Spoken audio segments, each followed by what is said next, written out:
বিখ্যাত একটি আইটি কোম্পানির হেড অফিসে ইন্টারভিউ চলছে। বিশাল কাচ ঘেরা কনফারেন্স রুম, সাদা দেয়াল, দেয়ালে ঝুলানো বিশ্ব মানচিত্র, আর সামনে বসা ৫ জন অভিজ্ঞ বোর্ড মেম্বার। মাঝখানে বসে আছেন চেয়ারম্যান নিজে। প্রার্থীদের একে একে ডাকা হচ্ছে।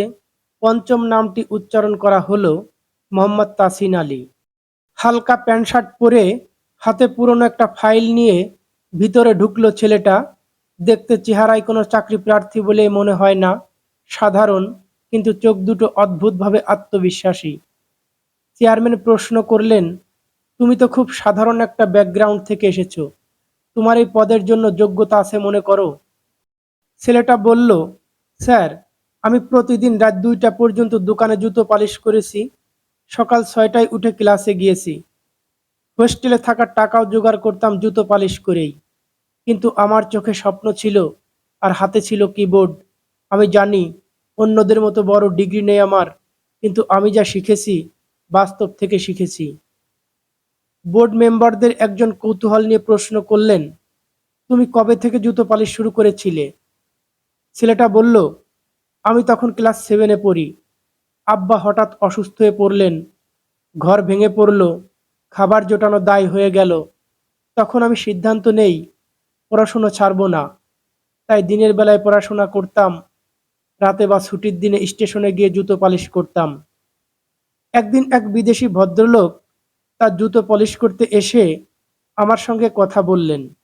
আমি ইংরেজিতে উত্তর দিলাম। তিনি চমকে উঠলেন, আমাকে একটা পেন ড্রাইভ উপহার দিলেন। ভেতরে ছিল কিছু প্রোগ্রামিং টিউটোরিয়াল।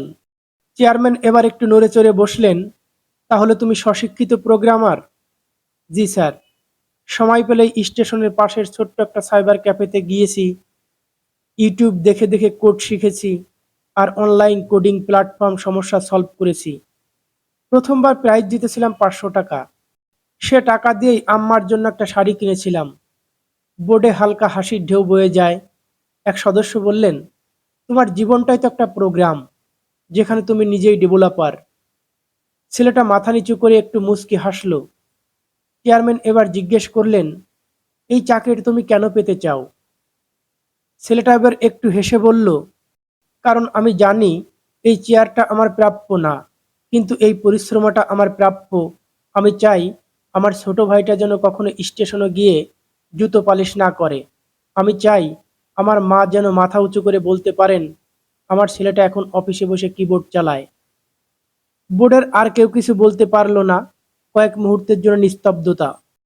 চেয়ারম্যান ধীরে ধীরে চেয়ার থেকে উঠলেন, সামনে গিয়ে ছেলেটার হাতে হাত রেখে বললেন, তোমার মতো ছেলে আমার কোম্পানির গর্ব হতে পারে। তুমি নিয়োগপ্রাপ্ত মোহাম্মদ তাসিন। আর তুমি শুধু কিবোর্ড নয়, অনেক হৃদয় জয় করে নিয়েছো আজ। ভাইবা বোর্ডে করতালির শব্দ উঠল। এক একটা শব্দের জন্য সমাজের প্রতিটা দরজায় কড়া নাড়ল।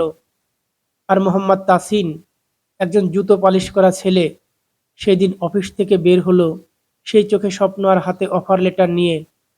জীবনের শুরু কোথা থেকে হয়েছে তা বড় কথা নয়, বড় কথা হলো তুমি কোথায় পৌঁছাতে চাও, আর পৌঁছানোর জন্য তুমি কতটা চেষ্টা করেছো। সুযোগ যদি নাও আসে, প্রস্তুত থাকো, তোমার প্রস্তুতি একদিন সুযোগ তৈরি করবে।